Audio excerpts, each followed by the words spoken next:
On February 25th, the House of Representatives passed something called the Equality Act. And now it goes to the U.S. Senate tomorrow or the next day.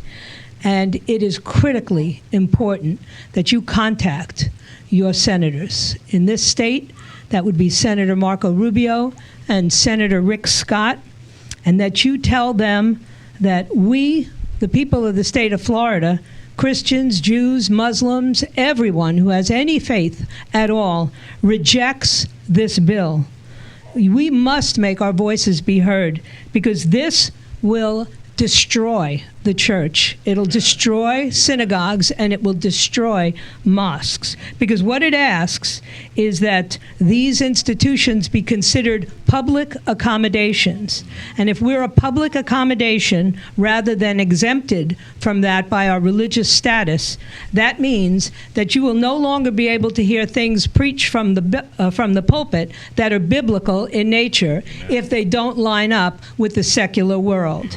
And in particular, it will jeopardize the future of the church. It'll jeopardize a lot of things. For instance, it will jeopardize women to have access to athletic scholarship opportunities, because they will now be forced to compete against men who have declared they are women.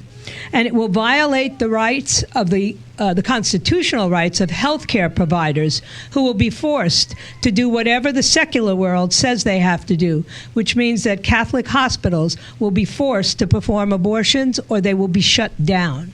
It will force pastors to not talk about marriage being between a man and a woman.